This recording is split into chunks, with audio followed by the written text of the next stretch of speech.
The following episode is brought to you by the law offices of Eva Carbo.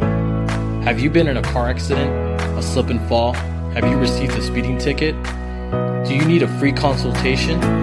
If so, give the law offices of Eva Carbo a call at 305-200-3760 for all your legal needs, and let them know that the Comic Book Nerd sent you.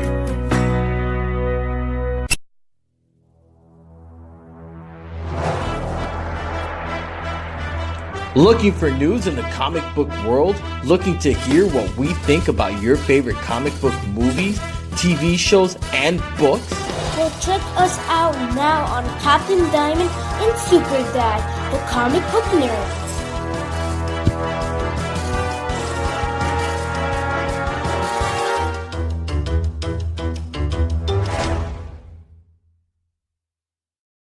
Hi guys, and welcome back to the second episode of the Comic Book Nerds. And I'm Captain Diamond. And I'm SuperDad. And today we are discussing a very good movie called The Black Panther. Yes, indeed we are. The Black Panther won the poll against Captain America's Winter Soldier in a landslide. So we will be discussing that. But before we get started, we just want to say thanks to all our followers.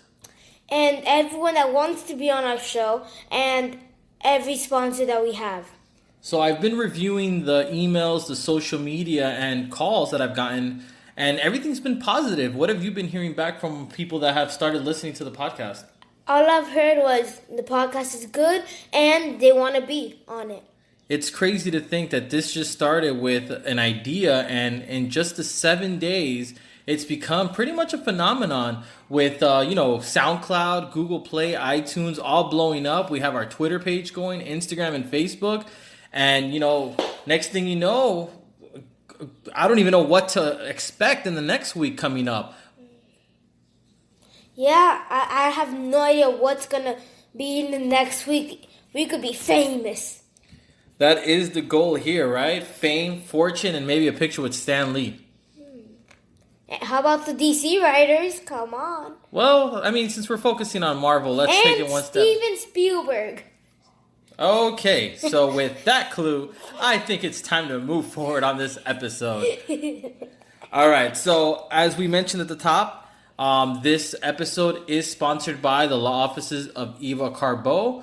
We want to thank them. They're our first official sponsor.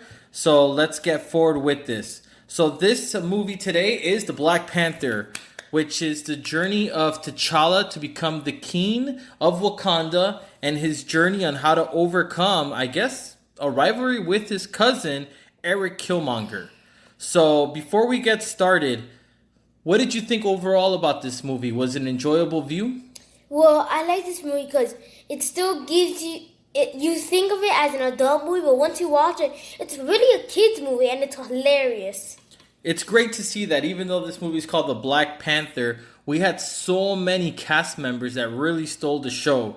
You had from T'Chaka, Claw, Shuri, M'Baku, Okoye, Nakia, Killmonger, and of course T'Challa. Everyone had a very big role, and there were so many other cast members that I didn't even mention, including the character that Forrest Whitaker plays, where even he himself had a big role in it. So, do you want to talk first about what happens in the movie, or do you want to go through a breakdown of every character that I just listed? Well, I think we should do a breakdown, then we should really talk about the whole movie. All right, so the first name that I have here on my list is Claw, Ulysses Claw, one of the villains of this movie, introduced in Avengers Age of Ultron. So tell me, how did you like Claw's character in this movie? I love this character in this movie. He is one of the funniest bad guys. He's up there with Loki and stuff. Yeah, I feel like if he would have kept going in this movie, he could have pretty much stole the show, because his sense of humor was hilarious. What do you think? Yes, especially when he was singing that song. Yeah, that interrogation scene where he was just in there, one arm tied behind his back, one arm sitting on the table because, of course, he's a one-armed man. That scene alone was one of the highlights of the movie. So the next person on our list here is Shuri, the sister of T'Challa, Princess Shuri. What did you think about her? Well, I think she was actually one of the best characters. I think if they would have made her a bigger character, she would have stole the show, and I think she had. I mean, it's crazy to see not only the character, how smart the character was, but just how hilariously funny she was. That she was able to hold such a great sense of humor. I mean, one of the iconic scenes in the movie is when they're inside her science lair and she's there telling her brother to stop touching her things, that she doesn't go to his place and start touching things. And then, of course, she turns on her recorder to show him hit the costume and for the costume to strike back at him, causing an explosion, all while she's recording it. So one of the scenes I know there that you like is the part of the shoes. You know, when she shows him the shoes that she made for him, that she says that they're so silent that she calls them sneakers. Yeah. What did you think about that? Well, I think it was hilarious. And do you mind if I say the line that she says? Of course. Well, when he's walking, he says, "What are these?" And she says, the most famous thing, "What are those?" Exactly. Man, I actually thought about your uncle when I first heard that. Shout out to Uncle Kenny, who was the one that first taught us that line. So the next person here on our list is M'Baku. Now, M'Baku to me ties as someone that stole the show here. I mean, he was only in such a small role. We first get introduced when he's challenging T'Challa. Then we hear nothing after that until the Queen Mother comes to him for help. And then, of course, we don't see that until, spoiler, the end of the movie when he comes to the rescue. What did you think about the character of M'Baku? I think they should make his own movie because I think he's an amazing character and I would love to see him more. Yeah, I mean, a show or a movie about M'Baku and the Jarabi tribe would be something great to see, even if it's a small Marvel series, just showing their journey and showing what they're doing. Because remember, I mean, yeah, at the end of the movie, he is a part of the Wakanda tribe, and it's showing him sitting with all the leaders. And of course, for those that saw Avengers Infinity War, it's not a spoiler, but, you know, he is with them there. So I would love to see what happens when M'Baku has to deal with his own enemies, you know, and his tribe, and seeing him as a leader, which we really haven't been able to see. So next we have Okoye, which is the personal bodyguard of the Black Panther, which is funny to hear that he has a bodyguard. And not only that, but it's strange to see, and not in a bad way, in a good way, that it's women, that Okoye is the woman leader of women bodyguards. What do you think about this empowerment of women shown as the strength behind him? Yes, I think it's amazing because usually it's always the men, and like in Iron Man, it was Happy and stuff. But now you get to see these women that are strong and make you actually afraid of them. It's great to see the women power in the Marvel Universe, and this movie definitely shows that, because the next woman on our list, Nakia, which is, don't freeze, his ex-girlfriend. You know, Nakia gets introduced to us. She's undercover. She's quote-unquote being held hostage. And the movie starts with T'Challa and Okoye rescuing her. And we get introduced to her. And again, another valuable woman, another strong woman, both mentally and physically, that we see her throughout this film really grow. And it's crazy to see that. So, I mean, what did you think about Nakia? I think she was amazing, and this movie would have not been the same without her. Yeah, I mean, it's crazy to see that. It's crazy to see what we're doing, you know? So from there on, the next person that we have here is Eric Killmonger. What did you think about him? I think he was amazing, and he's actually right. I think the things they want to do, all their people are out there suffering, and they have these powers, and he's trying to go and help them. Yeah, I mean, yes, he did go about it the wrong way, but in the end, what he was saying is technically correct. And I love the fact that they let him express himself in it. You know, he was able to talk, he was able to tell people what he was on his mind. And what was on his mind was the fact that all this poverty going on and all this violence against, you know, black people. And he was able to be the one who really was able to tell them, hey, you have all this money, you have all this power, you have all this vibranium. We should be able to arm our brothers and sisters.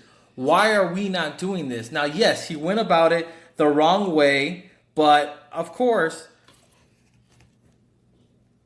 how can I say this?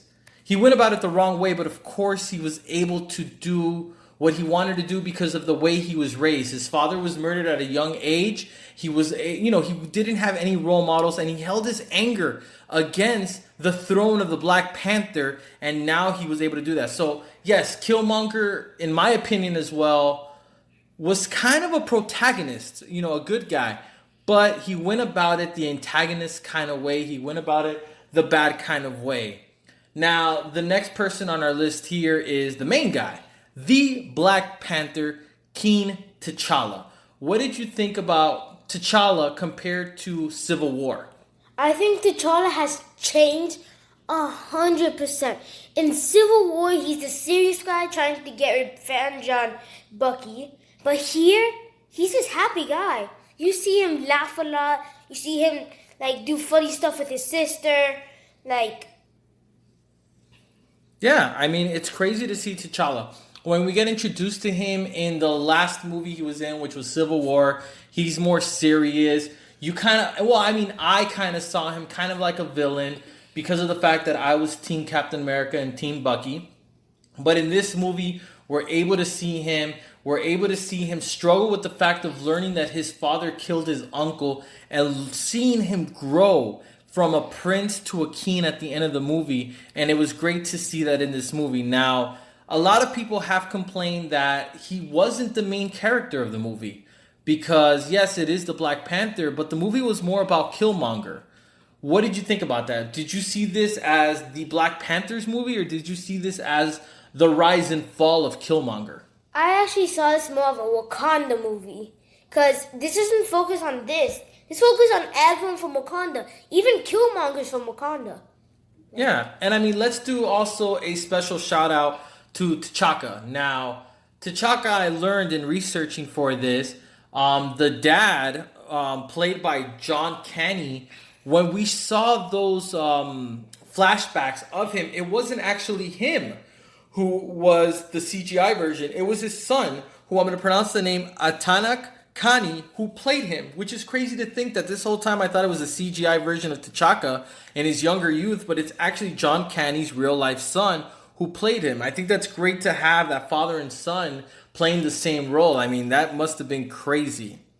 But all right, so let's talk about this. Overall, we saw T'Challa start this movie on. He opens the challenge for the reign of the Black Panther to become the king. Yes. He fights M'Baku. He wins. He becomes the king. He goes off to find Claw. He fails at his mission. He comes back. Killmonger comes knocking on the door. Killmonger challenges him. Killmonger technically wins. He didn't cheat. Killmonger wins, throws him. Yes, he didn't die. He didn't yield, but Killmonger wins this battle. T'Challa comes back. He has his powers once again. What did you think about the plot? What did you think about the story? Is this a story that really captured your attention?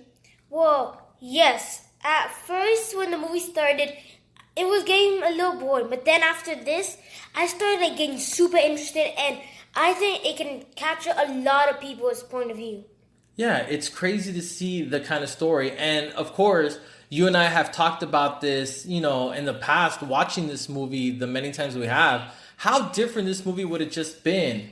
If it would have just been, T'Chaka kills his brother, turns and says, maybe we should take this kid to Wakanda, and it would have been a completely different story. Killmonger would have been raised in Wakanda with his own people, and Killmonger would have probably been the sidekick to the Black Panther, and it would have been a completely different story. Now, my question to you is, what did you think about the fact that Killmonger was killed at the end of the movie? Would you have left him alive in prison to later on be able to use him in another film?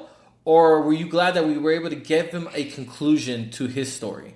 Well, I actually would have just left him in prison because they could have done so much with his character, but then he just and like left him. Now, my question to you is, he drank from the herb, which is how he got his powers of becoming his own version of the Black Panther. Do you think he's really dead? Or do you think he's going to become alive again, kind of like, spoiler, Superman did in Justice League? Do you think that maybe he's buried somewhere and maybe in Black Panther 2, he can rise from the grave because the herb has brought him back? Oh, I've never thought of that. I actually agree with that 100%. But I have a question for you. I want your opinion 100% on Killmonger. I mean, to me, he is a hero, an anti-hero of sorts. Yes, he went about it the wrong way, but he was a boy lost looking for his father's home. And I know what that feels like. You know, I lost my dad, and I know, you know, he wasn't taken from me the way that Killmonger's father was taken, but I know what it's like to search, to understand where you're from, especially when you no longer have your father there to tell you about this. You know, I can look at you and I can tell you about my history, my past, but I can't turn around and look at my father the same way because he's no longer there. Killmonger was young. He was probably put into a foster home. Who knows what he went through, the abuse he probably got in that foster home with, you know, the bullies and stuff like that, all while holding on to the idea is my dad's from this imaginary place. Because when he looks it up, Wakanda is the equivalent of Neverland, where nobody has proof of it. To everybody, Wakanda's this, you know, poor, you know, area where there's nothing there, and he could try all he wants, but he was never going to find the truth about it. And he found a way to open those doors for him. Now, of course, I would have done things differently. I would have come to Wakanda and been like, check this out. This is who I am. I don't want to be king, but I deserve to be here. I deserve to learn the truth about me, about my father, and about my family. You know, and of course, his line of, hey, auntie, is, you know, amazing to see how fast he's already, you know, growing into this role of knowing that that's his family, you know? Do you have any other questions? Well, who's your favorite character in this movie? I think overall for this movie, my favorite character has to be, for the small role he had, M'Baku. M'Baku to me was the perfect character for all three roles that he had on there. From the very beginning, challenging. From the middle, when he has the chance to drink the herb, but then he says, no, save T'Challa and let him be the Black Panther once again. And at the end of the movie, when he shows up with his men and he leads them to a sort of victory, I think M'Baku's the best. What about you? Who is your favorite? Well, that's a very, very tough question. I love everyone here, but I have to say my favorite is a tie between two people. All right. Who? Zuri and Killmonger. Okay, two very interesting points. Two very interesting characters to choose from, and I'm not even going to argue the fact that you chose two because it would be a hard one to break through with those. All right, so let's move on to the next one. We're going to move on to our rating system. 1 rating is bad, 5 is amazing. Where do you put this film? I put it for 4.5. This movie has like a few mistakes, but it's still amazing. All right, 4.5 for Mr. Captain Diamond himself. And I am going to give it as well a 4.5. Yes, I did enjoy this movie. I've seen this movie multiple times. It's actually still in theaters, and I've actually been thinking about maybe going once more to watch it in theaters before it leaves. I enjoyed it. It made me want to look forward to Infinity War. It made me want to look forward to a Black Panther 2 movie. It made me want to look forward to seeing Nakaya, Okayu, M'Baku, Shuri. It made me want to see everybody again. So yes, I'm going to give it a 4.5. So that is mine as well. Now, we have here for next week's poll. Next week is actually going to be very interesting. We actually have somebody who wants to be a part of our show as a guest. We also have somebody else who has also stated that he would be in an episode as well, and he didn't care which episode he wanted. So what we're going to do is we're going to have a battle of friends here. We're going to choose a poll with these 2 movies that we agreed on, and the winner of this poll would also determine who our guest for next week is. So would you like to say both movies that are going to be up for the poll for next week? Yes. the two movies that are gonna be up for next week is Avengers: Age of Ultron versus Iron Man 3. All right, so here it is. Avengers: Age of Ultron is going to be our buddy Jay, who wants to be a guest in this podcast, and we're going to give him the opportunity to come here and discuss Avengers: Age of Ultron, which everyone knows is not one of my favorites, but I'm going to give it a chance once more. And then we have also our other buddy, Renee, who also wants to be a part of this as a guest, and we're going to give him Iron Man 3. So now it's going to be Jay versus Renee. Iron Man versus the Avengers. Who's going to win? Well, you get to make that choice. By easily going to our Facebook page, go to the search bar and type in the Comic Book Nerds. You'll find the poll there today. It's going to last until Thursday, and you'll be able to vote on who you want to be our guest or just which movie you want us to speak about. Now, before we close it off, I want to let you guys know that thank you so much for all the attention that you've given us in this past week. We are overjoyed with that.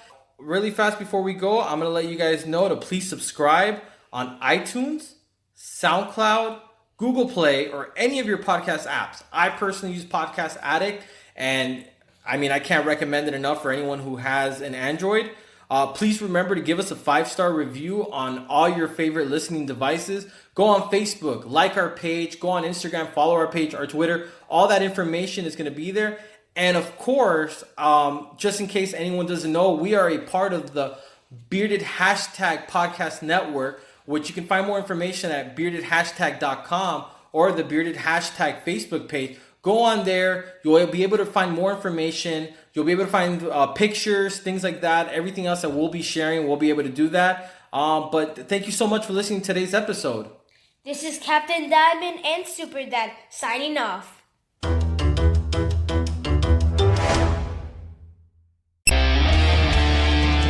The Comic Book Nerds is a proud member of the Bearded Hashtag Podcast Network.